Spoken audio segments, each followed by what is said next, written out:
श्री गणेशाय नमः। ओम नमो शिवाय नमः। श्री प्रभु रामचंद्राय नमः। इंद्रजित युद्धानि गतावेसी आषाढी उठल ही विमसी। श्रीरामे रचिले प्रियसी अति उल्लासी हनुमंत। गजदळेसी अति उद्भट चेने देखून या सनत हनुमंतासी अति आल्हाद। श्रीराम गोविंद तुष्टला राक्षस मारवयाती अद्भुत वन उपारा पाहे सुमुहूर्त। इंद्रजित गांधोण्याचेत गर्वात करीन माझे पूर्वावया मनोरथ। आज तुष्टला श्री रघुनाथ। इंद्रजित आला सैन्य समवेत हनुमान नाचतो स्वानंदी। माझ्या सर्वांना नमस्कार करून भाविकांना नमस्कार करून कधी रामचंद्र अशा प्रकारे चाललेल्या त्या ठिकाणी असणाऱ्या हनुमंताला पकडण्याकरता मारण्याकरता किती लोक आली किती गेली होईल।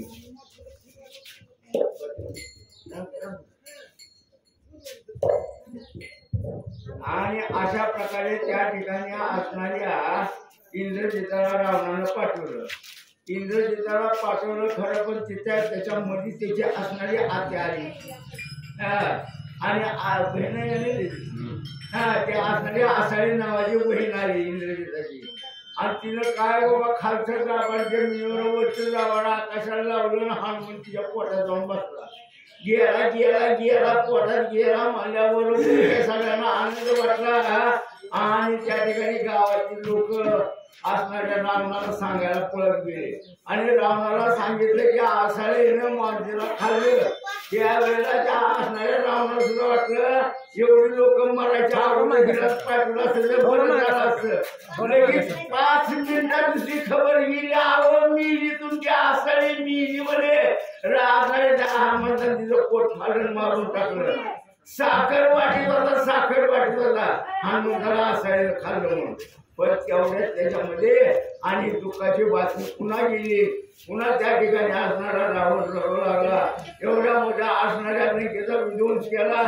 असणाऱ्या मोठ्या मोठ्या राक्षस लोकांचा नायनाट केला। अशा प्रकारे तो असणारा रावण आणि त्या ठिकाणी शोक करीत असताना काय होते पुढे बघू। माझे पूर्वावया मनोरथ आज तुष्टला श्री रघुनाथ। इंद्रजित आला सैन्या समवेत हनुमान नाचतो स्वानंदी। हनुमंत उड्या मारू लागला। हनुमंत उड्या मारू लागला का आनंदाच्या भरामध्ये माणूस उड्या मारत असतो। चांगल्या गोष्टी सुखाच्या आणि प्राप्त झाले की त्या ठिकाणी आनंद होतो। आनंदामध्ये उड्या मारत असतो। हनुमंत विचार करू लागला या ठिकाणी माझ्या रामानं माझं मनोरथ पूर्ण केलं। माझी इच्छा पूर्ण केली की जेणेकरून त्या इंद्रजिताला आता माझ्याकडे पाठवून देते आणि त्या ठिकाणी असणारा इंद्रजित येतोय ह्याच्यामुळं आणि हनुमंताला आनंद वाटला। तो नाचू लागला। उच्च नाचते पैरणी मारोनिया वीर श्रेणी पुजूच्या मुंडा चौडायनी भूता देवधनी मंसाची। आणि अशा प्रकारे त्या ठिकाणी हनुमंतानं काय केलं आपलं शिपूट घरी केलं गुढी उभं केल्यासारखं नाचू लागला। त्या ठिकाणी असणाऱ्या भूतांना आमंत्रण दिलं बघा। आकिया कुमाराची बोहणी प्रथम केली म्यारणांगणी येथून वीरांची या श्रेणी मारी रणांगणी रण मारे। अशा प्रकारे त्या ठिकाणी आकिया कुमाराची पहिली भवानी झालेली होती। पहिलं बकरं कुणी मारलं होतं कुठलं आकिया कुमार आणि तिथून ही जागावर चालू झाली। ह्याला मारलं त्याला मारलं ते आलं ते गेलं म्हणजे भवानी चांगली झाली पाहिजे बरं का नाहीतर मग काय सगळ्यांनी दिवस कशी अवस्था या ठिकाणी हनुमंताने आणि पहिल्या प्रथमच आकिया कुमाराला मारून म्हणतात। हनुमान पुच्छाची करी एकांत जो रणात परतोनी न जावा नगरात करावा घात अवयांचा। आता त्या ठिकाणी हनुमंताने विचार केला अरे वाजत गाजत आलेल्या आता ह्याचा घात केल्याशिवाय मी राहणार नाही बरं। जो येईल शरणा त्याची येऊन द्यावे मरण याची नावे दादुले पण येरा मर्दन रण मारे। आणि या ठिकाणी हनुमंताने त्या ठिकाणी विचार केलेला आहे जो माणूस शरण आलेला आहे त्याला मारायचं नाही आणि जो लय मिशवरी करून घेतोय ना चाईटपणानं बघू काय होते त्यांना संपवल्याशिवाय राहणार नाही। अशा प्रकारे हनुमंताला आणि विचार केलेला आहे मला. उचाली गोनी पोटी हनुमंताच्या गोड गोटी उच कवळोनी सैन्य सकटी राक्षस कोटी मारिन. हो, आणि अशा प्रकारे हनुमंतानं आपल्या शेपटाला जवळ घेतला. शेपटाला हनुमंतानं हात फिरवला आणि गुज गोष्टी जसे एक एक मित्र किंवा मुलगा आणि वडील जशा गोड गोष्टी करतात ना, तसं ते शेपटाबरोबर हनुमंत बोलत नाही. आणि आता ही जी लोक लागली ना, ह्यांचा सत्यानाश आपण करायचं बरं का, असं हनुमान शेपटाला सांगू लागले. स्वामी वचन मानोनी सिरी पुच रक्षण लंकाद्वारी मागे परतल्या निशाचरी महामारी मारावया. आता या ठिकाणी असणारी लोक येऊन लागले की महाराजांना फिरलेलं त्या ठिकाणच्या दाराच्या ठिकाणी असणाऱ्या शेपटाला जायचं आणि त्या ठिकाणी महामारी जशी एका दुष्काळ पडावा त्या ठिकाणी आणि जीव जावा तशी त्या ठिकाणची अवस्था या ठिकाणी हनुमंत करू लागले. 164 कवी पुचे संवाद मेळी करावा विराची रांगोळी युद्धान पिटीन टाळी आतुर बळी खवळले. आणि कथेचा अनुसंधान अशा प्रकारे हनुमंताचं आणि शेपटीचं संवाद झालं. पूर्ण भाषण त्यांचं प्लॅनिंग वगैरे नियोजन केलं. आलेल्या राक्षसांना कसं मारायचं त्यांचा संवाद झाल्यानंतर ना ही कोट्यवधी राक्षस इंद्रजित घेऊन आलेला होता. खवळली राघवणी ऐका. ऐकून कपी पुच्छ संवाद वानरवाडी वेचालाद ऐकावय हनुमंत युद्ध अति सावध स्वानंदे. आणि इकडं हनुमंताच्या शेपटीनं हनुमंताला सांगितलं होतं किती मी राक्षस युद्ध घालू नका, कोट्यवधी राक्षस आली तरी मारू. हे बोलल्यावर हनुमंतरायाला आनंद वाटला. लक्ष्मणजी वाचत आहे. लक्ष्मण वाचत असताना भगवान श्रीरामचंद्र ऐकतात. अद्भुत हनुमंताची कीर्ती ऐकत असताना आनंद वाटू लागला. सुग्रीवे उठून आपण धरले लक्ष्मणाचे चरण इंद्रजित हनुमंताचे रण सांग संपूर्ण वाचावे. आणि मध्ये सुग्रीव राजा उठले. सुग्रीवाने वाचकाच्या पाया पडले. म्हणले महाराज सांगा पुढे काय केलं. हनुमंताचं आणि इंद्रजिताचं युद्ध कसं झालं ते युद्ध ऐकण्याची आवड आहे. पटापटा पटा वाचा. उभे राहावया उभे जण घातले श्रीरामाचे आन वानरवीर सावधान हनुमुद्रन परिसावया. लगेच सुग्रीव राजा उठला. ओय खाली बसा. जर इथून कुणी उठलं तर रामचंद्राची शपथ आहे असं वानरांना सांगितलं. राजा सुग्रीवानं कोणी सुद्धा हारायचं नाही. आदेश झाल्याशिवाय कोणी सुद्धा जागेवरनं उठायचं नाही. गप बसायचं. कालवा करायचं नाही. गोंधळ करायचं नाही. उगे राहावया अवघे जण घातली श्रीरामाची आण रामचंद्राची शपथ घातली. गप बसण्यासाठी वानर गप बसले. परिसावया युद्ध उद्भट टवकारोनी नेत्र वाट वळून पुच्छाचा पैसाट विरमरकट सावध. आणि सगळे वानर सावध बसले. टवकारले. कान त्यांचे असणारे टवकारले. काय हनुमंतरायाची कीर्ती आहे. लक्ष्मण काय वाचतोय ते ऐकण्यासाठी वानरांना आनंद वाटला. ऐसे पत्र वाची तो पुढे लक्ष्मणाच्या तोंडाकडे पाहत ठेली पैमाकडे युद्ध चाले श्रवणार्थी. कसं कसं पत्र वाचतोय. काय काय गोळी निघते. कशा पद्धतीने त्या पत्राचं असणारं वाचन करतोय ते असणाऱ्याच्या ठिकाणी ऐकण्यासाठी आनंद वाटू लागला. परिसावया कपीचा पुरुषार्थ ती उल्हास रात्री गुणार्थ लक्ष्मण वाची ब्रह्मलिखितार्थ युद्ध कंदनार्थ कपीचा. आणि पुन्हा कसं कसं हनुमंतानं इंद्रजिताबरोबर युद्ध केलं. लक्ष्मणजी कसं वाचतात. काय काय ब्रह्मदेवानं लिहिलेलं आहे. कसं कसं रचना केलेली आहे ही सगळं ऐकण्यासाठी वानर सावध झाले. ऐसे ऐकता वानर सकळे हर्ष आनंद पिटी टाळी जे आमच्या हृदय कमळी तेथी सुख वेळी रामाच्या. आणि अशा पद्धतीने ऐकलं सगळ्यांनी. त्यावेळेस वानरांना आनंद वाटला. जे आमच्या मनामध्ये आहे तेच रामाच्या मनात आहे. आम्हाला सुद्धा हनुमंताचीच कीर्ती ऐकायचे रामाला सुद्धा तेच ऐकायचंय असं वानर बोलतात. आयुष्य परिवार गण गवय हनुमुद्रन अवघे बैसले सावधान पत्र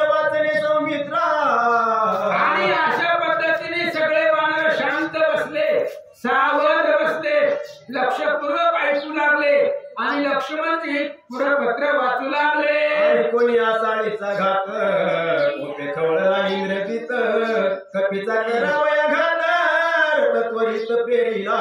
आणि मग पुढं लक्ष्मणजी वाचू लागले. ब्रह्मदेवाने लिहिलेलं होतं. काय लिहिलेलं होतं? आसाळीचा घात हनुमंताने केला. आसाळीला मारल्याबरोबर इंद्रजिताला राग आला. चतुरंग सैन्य बरोबरीला घेतलेला आहे आणि काय करू लागला? फुटला ती दुर्धर निशाने भेरी श्रृंगाकार इंद्रजिताला गडगड पुरे वाजताती. सैन्य त्या ठिकाणी एकत्र जमा झालं. रणतुरे, रणवाद्य, ढोल, पताका, निशाणे ही वाद्य वाजवली आणि सैन्य एकत्र झालं. एकले एक पैवान त्यावरी येता संख्ये वीर चळिकापती महाशूर दुर्धर मार कपीचा. आणि एकटा एक वानरा, एकच वानरा आहे. त्या एका वानराला मारण्यासाठी असंख्य दळभार निघालेला आहे. आणि त्या असंख्य दळभारामध्ये जेवढे जेवढे राक्षस होते ते सगळे हनुमंताच्या माराला घालू लागले. जाणून सैन्याचा वृत्तांत इंद्रजिते रथ फेरीला त्वरित पुढे लक्ष्मण हनुमंत शरवर्षित पयाला. सैन्याच्या मनातलं हनुमंतानं इंद्रजितानं ओळखलं. म्हणली घाबरले, महागारी हल्ला निघून जाईल म्हणून लवकर इंद्रजितानं आपला रथ पुढं हनुमंताच्या समोर नेला. धनुष्याचा करिता टनत्कार दुमदुमले गिरी कंदर नावे कोंदले अंबर वीर दुर्धर तो इंद्रजित. आणि धनुष्याचा फक्त टनाटकार केला. ती धनुष्याची दोरी इंद्रजितानं ओढली आणि त्याचा आवाज, त्या आवाजाने गिरी कंदरामध्ये प्रतिध्वनी निघू लागला. गिरी कंदर धुमधुमून गेले. एवढा जगदेठी वीर इंद्रजित होता. कपिले करिता भूभुकार खळबळले सप्तसागर ध्यानी दचकला पंचवक्र सुरासुर कापती. त्या इंद्रजित्यानं फक्त धनुष्याची दोरी ओढली. तिथल्या तिथं असणारा आवाज घुमू लागला गिरी कंदरामध्ये. हनुमंताने जय श्रीराम अशी गर्जना केली. महादेव तपश्चर्यामध्ये बसले होते, दचकले. सगळे असणारे त्या ठिकाणी त्रैलोक्य सप्तसागर डळमळून गेले. एवढा आवाज हनुमंताचा होता.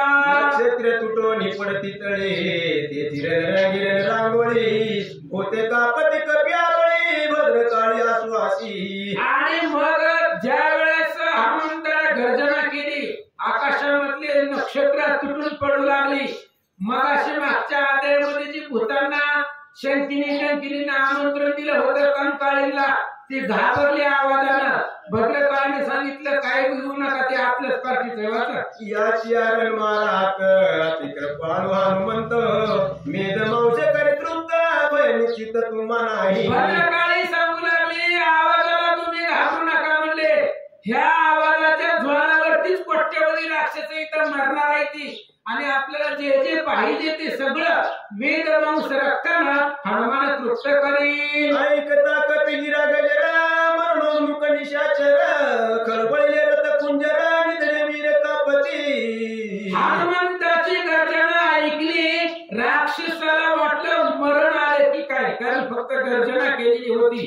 जे निधडे वीर होते, हलके नाही, जे बलवान होते ते आवाजाला घाबरले.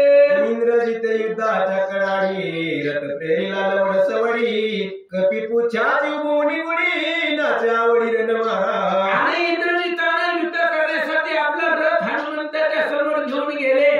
आणि हनुमंताने आपली शेपटी त्या ठिकाणी डोक्यावरती तिचा आकोडा केला. ऐका, एक रावण राजकुमार तुझा रामदूत वानर येर राक्षसी राक्षसेंद्र तुझ्या कपिंद्र कपी कुळी. एक रावणाचं पोरगा आहे, दुसरं रामचंद्राचा दूत आहे. एक त्या ठिकाणी राक्षसांचा राजकुमार आहे आणि दुसरं रामचंद्राचा भक्त आहे. ऐका, दोघे विराती प्रबळ समान बळ समान शिळ दोघे संग्राम कुशळ दोघे चपळ रणमारा. दोघे जण वीर आहेत, अतिशय प्रबळ आहेत, समान बळ आहे, समान शीळ आहे. शीळ म्हणजे कसं? शीळ म्हणजे आचरण. मग दोघांचं आचरण समान कसं? प्रश्न विचारला होता एकाने.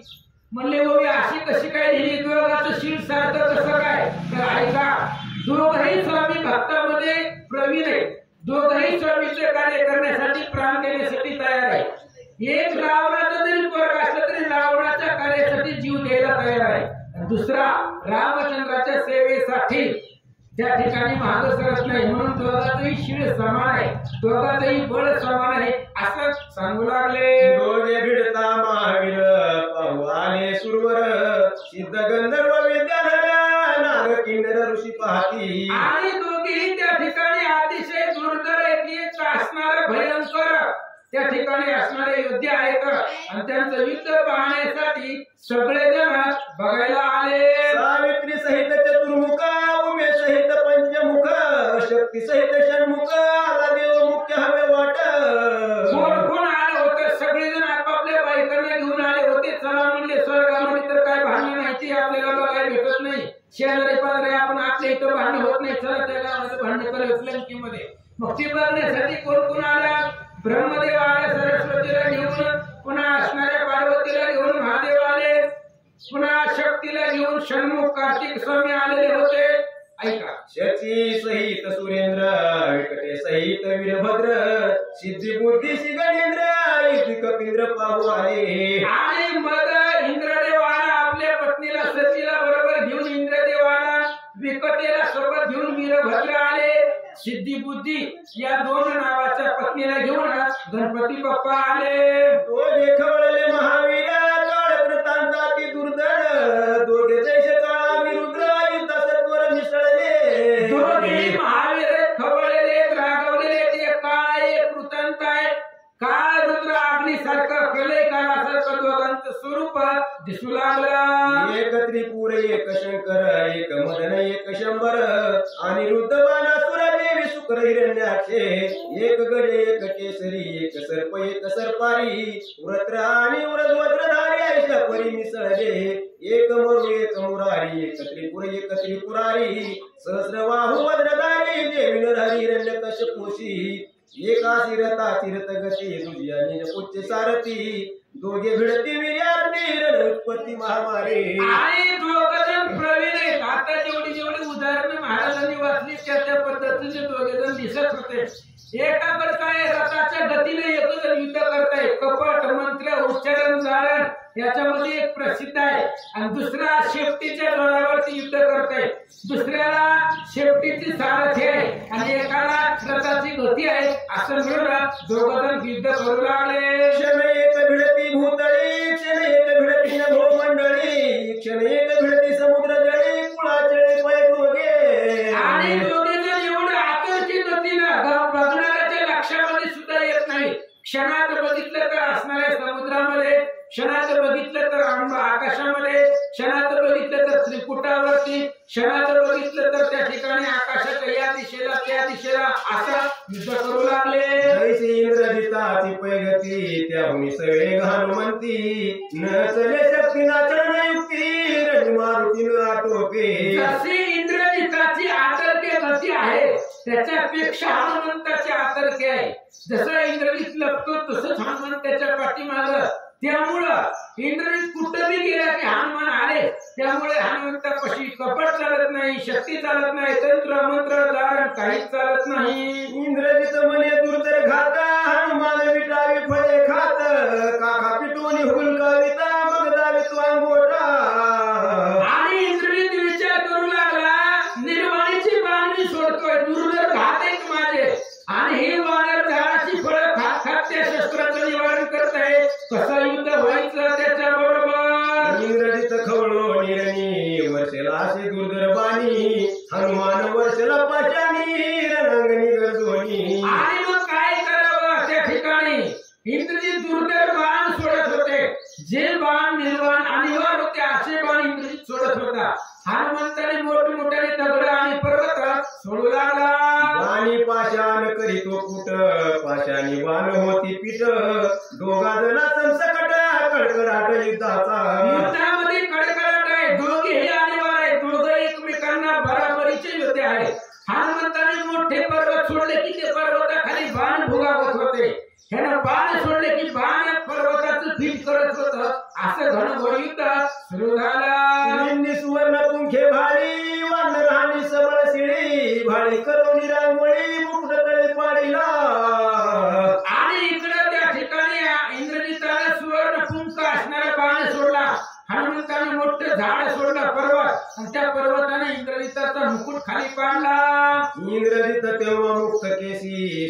आणि अति आवेशी जेथे तोडून या तुझी इंद्रजिताशी गणिना.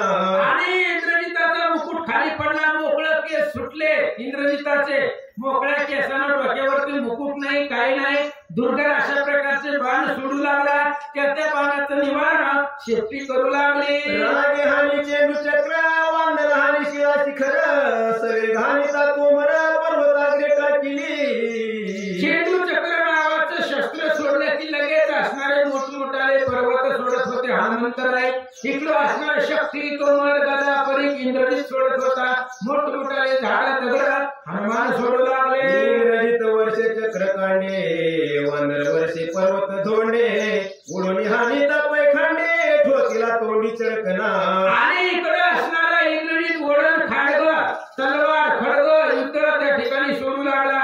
आणि इकडून हनुमंताने फक्त झाड दगड सोडायची असं युद्ध सुरू झालं. इंद्रजित गांजीला पुरा मुखी सुटल्या रुधिर धारा मारावया पैवानरा निर्वाण शस्त्र घेतले. आणि इंद्रजित पूर्ण गांजला, तोंडामधून रक्त वाहू लागलं इंद्रजिताच्या.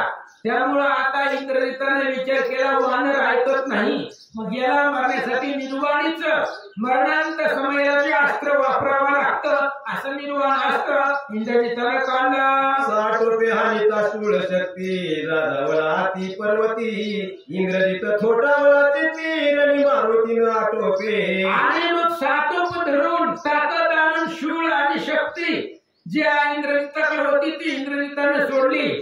हनुमंताने फक्त पर्वत आणि झाड दगड सोडायचं. त्यामुळे इंद्रजिताला वेळ लागल्यासारखं झालं. यंत्रादी शस्त्र हानिता तवके वानरे ढिलाविला खडके फुटले इंद्रजिताचे धैर्य मडके पडले अटके पुच्छाचे. आणि हनुमंताने फक्त मोठमोठाले झाड दगड सोडायचं. इंद्रजिताला बाणच सोडू देत नव्हते हनुमंत. त्यामुळे फुटले इंद्रजिताचे धैर्य मडके. जे धैर्य होत रणांगणामधलं ते इंद्रजिताचं संपलं. काकुळतीला येऊ लागला. इंद्रजिताची रणपती फावल्या रणीला विख्याती नाटुपता पळे मागुती पुच्छ प्रतितेनं चाले. इंद्रजित असं युद्ध करत होता. याच बळावरती त्याने इंद्राला 33 वेळा 14 वेळा जिंकलेला आहे. काय करायचं पुढचं जर ऐकत असेल तर युद्ध करायचं. जर पुढचं जर अंगावरती आला ऐकायला गेला तर गुप्त रूपानं आकाशामध्ये जाऊन लपायचा. पण ती शेपटीला काही चालत नव्हतं. शेपटी जागेवर हालती गेली. सैन्य असं भोवती चौकडा पडला पुच्छाचा पैवेळा सरू नये मागा पुढा वानरे वेळ लाविला. आणि मग शेवटीने एवढं त्याग बांधून टाकलं इंद्रजिताला. माग पुढे सुद्धा सरू देत नव्हती शेपटी. त्यामुळं पळून जायचं, लपायचं, गुप्त व्हायचं हे काहीच शेपटीपाशी चालत नव्हतं. मेघांकित इंद्रजिताची पळून जावे मेघा पाठीशी कपी पुच्छ तळपे आकाशी पळावयाची वाट नाही. मेघनाद त्याचं नाव आहे. त्याच्यामुळं आकाशामध्ये लपावा विचार केला. तेवढ्या वेळामध्ये शेपटी आकाशात होती. जिथं जाईल तिथं हनुमंताची शेपटी येऊ लागली. इंद्रजित हानी निर्वाण घात वानर वर्षे गिरी पर्वत सैन्याची चकचुरी होता त्या कांत महावीरा. इंद्रजित निर्वाणीचे घात सोडत होता. मोठमोठाले आघात सोडू लागला. आणि ही असणारे हनुमंतराय पर्वत झाड सोडू लागला. त्यामुळे इंद्रजिताची शक्ती संपत आली. ओम सुटली सैन्यात इंद्रजित गेला किंवा जित वानरे केला पर्वत घात आणि हुंबती राक्षस. हनुमंताने एवढी झाडे, एवढी पर्वत, एवढी दगड सुटली की त्या दगडाच्या खाली इंद्रजित झाकून गेला. बघणाऱ्या राक्षसाला वाटलं इंद्रजित मेला, म्हणून त्या ठिकाणी गोंधळ करू लागले. मानरण धरवे बळे जरी धरावा कपट मेळे कपट निर्दळी लांगुळे गोळांगुळे लाजविले. राक्षस बोलू लागले इंद्रजित तर मेल्यासारखं दिसतंय. ती काय इथं नाही मेलं वाटतंय. बहुतेक मरू दे, जाऊ द्या, काय करायचं आपल्याला धरू. ह्या वानराला धरू. पण वानर पुढे कपट चालत नाही. शेपटी आपला काही मेळ लागू देण्या गेली. काय करावं विचार करतात. बिन आटोपे शस्त्र घाती अस्त्र शस्त्र धागे गळती रणीना कळे मारुती चिंतावरती इंद्रजित. इंद्रजित चिंता करू लागला काय करावं. कुठल्याही शक्ती शस्त्र अस्त्र वानराला चालत नाही. वानर काय ऐकत नाहीये. काय करावं वानराला धरता येत नाहीये. विचार राक्षस करतात. चाले शस्त्रास्त्रांची शक्ती, मागे न पळवे पुच्छा हाती, पुढे न आटोपे मारुती, चिंतावरती इंद्रजित. इंद्रजिताला चिंता वाटली काय करावं. कोणते जरी शस्त्र सोडले तरी वानर ऐकत नाही आणि माघारी घरला जावं तरी शेपटी जाऊ देत नाही. पुढे गेल्यावर हनुमान जिवंत सोडित नाही. माघार घरला जायचं म्हटलं तर शेपटी जाऊ देत नाही. इंद्रजित चिंता करू लागला.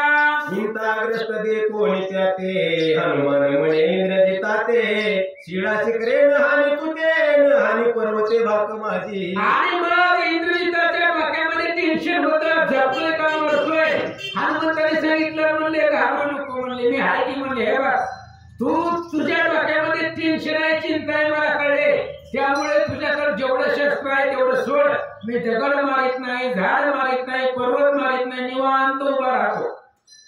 इंद्रजित नावाचा बळीवार, त्याने बाणित वाचिंकीला इंद्र, तेही बाणी दंडून वानर करी गजर विजयाचा. हनुमान चान्स देऊ लागले. चान्स म्हणले ऐक इंद्रजित्या, एकदा चान्स देतो म्हणले. ज्या बाणाने तू इंद्राला जिंकले 14 वेळा, ती बाण माझ्यावरती सोड. मी त्याचं निवारण करत नाही. जर तुझ्यामध्ये ताकद असेल तर मला जिंक, असं हनुमान बोलतात. जया बाणाच्या कळाडी, देव घातले बांधवडी, ते बाणी बदविंदोनी प्रौढी, उभारी गुढी विजयाची. हनुमंताने सांगितलं ऐक म्हणले इंद्रजिता, ज्या बाणाने तू 33 कोटी देवाला बंदीखान्यामध्ये घातलंय, इंद्राला अनेक वेळा तू धरून आणलेला आहे, तीच बाण माझ्यावरती सोड. बघू किती ताकद आहे. ऐसे बोलता वानर, इंद्रजित कोपला दुर्धर, निर्वाण शस्त्राचा विविध मार, महाघोर मांडिला. अशा पद्धतीने बोलल्याबरोबर राग आला इंद्रजिताला. तोंडावर अपमान करायला महाग पुढं नाही. रागाचं पोर नाही म्हणले मी त्रैलोक्यावर घराला आहे आणि तोंडावरती आमच्या गावात येऊन आमच्या गल्लीत येऊन मलाच दम द्यायला लागले.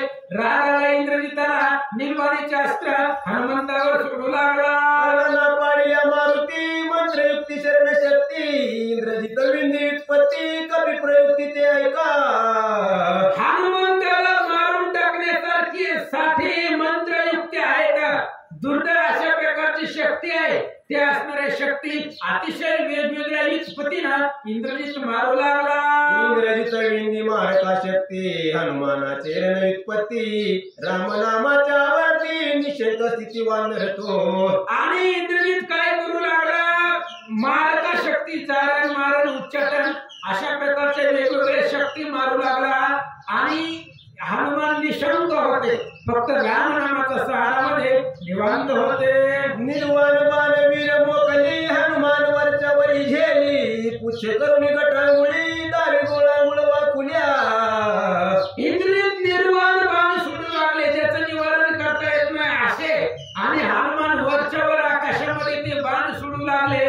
ऐका कोपे भडका उठवणी पोटी, इंद्रजित वर्षे बाण कोटी, हनुमान सावधान दृष्टी, शरवृष्टी झेली. आणि इंद्रजिताला भयंकर राग आलाय. रागाच्या आवेशामध्ये कोट्यावधी शस्त्रास्त्र सोडली. हनुमंताने सगळी कॅच पकडली, जमा केली, आपल्यापाशी ठेवली. कवळोनी त्याचे बाण, हनुमान गगनी उसळून, त्याचेच बाण त्यासची जाणार, कंदर मांडिले. इंद्रजित कोट्यावधी बाण सोडत होता. हनुमंताने ते बाण सगळे कॅच पकडले, जमा केले आणि सगळे जेवढे सोडते तेवढे सगळे आपल्याकडे जमा केले, साठवले. अचानक आकाशामध्ये उडाला आणि त्याचेच बाण कॅच केलेले, त्याचेच बाण जमा केले, त्याच्यावरतीच हनुमान सोडू लागले. कपिले करिता बाण संपात, इंद्रजित कासावीस होत, सैन्य पडले बहुत झाले विपरीत संग्रामी. हनुमंताचा नियम आहे, चुकत नव्हतं. अचूक संधान जसं राम आहे तसं हनुमंताचं होतं. त्याचेच बाण होते, त्याच्यावरती सोडू लागला. ज्यावेळेस बाण हनुमंताची येऊ लागले, इंद्रजिताला टेन्शन आलं. म्हणजे जगत नाही. कोट्यावधी राक्षस बाणाने हनुमंताला मारले. हनुमंतेशी करिता रण, इंद्रजित भुलला संपूर्ण, आपले सैन्य मारे आपण निर्वाण बाण वर्षोनी. आणि इंद्रजिताला कळालं गेलं आपण काय करावे. कारण हनुमंताची बाण सोडत होते, त्याचे पकडलेले बाण इंद्रजित भुलून गेला. तोही बाणांचा वर्ष आपल्या सैन्यावरती करू लागला. धनुष्य बाण कपिपाशी, हे सामग्री नाही त्यासी, आली असे भुली इंद्रजितासी, इंद्र सैन्यासी मारितो. इंद्रजित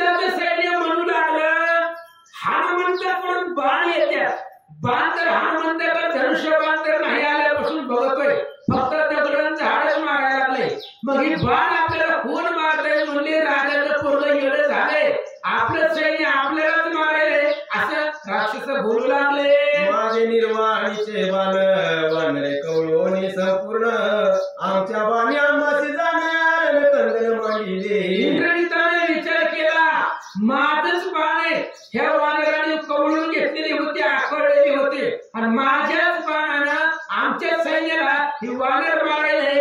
इंद्रजित बोलू लागला, माझे सुटली अशरा भेने पळती सुरासुर निशंक निद्रा हा वानर बाण समुद्र झेलले.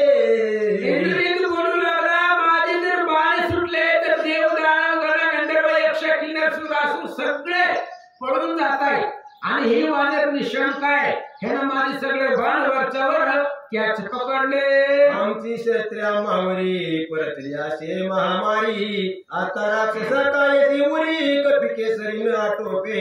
इंद्रजित विचार करू लागला, आता जगत नाही म्हणजे पुढे, कारण आमची शस्त्र आमच्यावरती फिरले, आमची शस्त्राने आमच्या सैन्याचा घात होऊ लागलाय. हनुमान ऐकत नाही, आता राक्षस सैन्य वाचत नाही. कपी पुच्छाची पती धनुष्यभंगी हातीच्या हाती रतम पडोताची क्षिती वारू सारथी निमाले. हनुमंताने जे बाण सोडले होते त्या बाणाच्या बळावरती अनेक राक्षसांचं सैन्य मारलं. शेपटीने राक्षसांचा रथाचे घोडे सारथी मारून टाकले.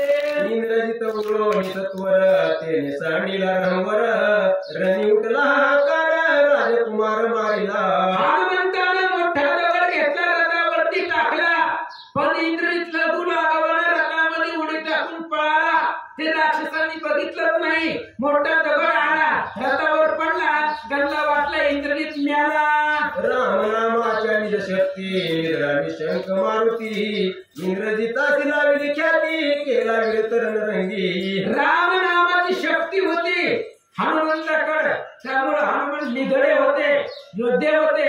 इंद्रजिता बरोबर भयंकर अशा प्रकारची ख्याती करू लागले. मंत्र शक्ती युक्त वानरे केले व्यर्थ मारिला सारथी भंगीला रथ तेने धाकतो इंद्रजित.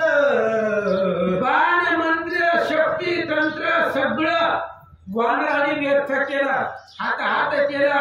इंद्रजिताचा रथाचा सारथी मारला, रथ भोगा केला, इंद्रजिताला विरत करून टाकलं. दिव्यास्त्रे एक एक वानरे केली निरर्थक इंद्रजिते घेतला धाका ती धुक धुक लागली. दिव्य अशा प्रकारची एक एक अस्त्र होतं, शस्त्र, एक एक बाण दिव्य होता, आणि अशा प्रकारची बाण त्या वानराने निरर्थक केली, वाया घालवली. इंद्रजित विचार करू लागला, शस्त्रांची खटपट नचले मंत्रास्त्र नेट नचले कवी पुच्छाची कपट उद्भट गांधीले. काहीच चालत नव्हतं. शस्त्र अस्त्राची ताकद चालत नाही, मंत्राचं नेट चालत नाही, कारण शेवटी पुढे कसलंही कपट चालत नाही, असा विचार करू लागला.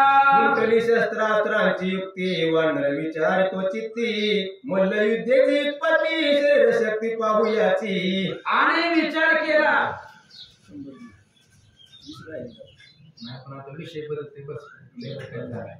आणि हनुमंताने विचार केला, याच्या शस्त्रास्त्रामध्ये किती बळ आहे बघितले. आता रोजच्या रोज त्या ठिकाणी राजाचं घरचं राजकुमारचं तूपण तीन खाणारा इंद्रजित अंगात किती ताकद आहे बघू म्हणला हनुमंत आहे. आता शस्त्र असते तर बघितलं काय आपल्याला झालं नाही. आता ह्याच्या अंगात किती मस्ती आहे, किती दम आहे, अंगामध्ये किती ताकद आहे, म्हणून ह्याच्याबरोबर आता कुस्ती खेळू, WWE खेळू म्हणजे हनुमंत आहे. आणि ह्याच्या अंगामध्ये किती सामर्थ्य आहे बघू, असा विचार हनुमंताने केला. आणि मग मल्लयुद्ध करण्यासाठी इंद्रजिताबरोबर हनुमान उत्सुक आहे. कसं मल्लयुद्ध करतात ते उद्या ऐकू.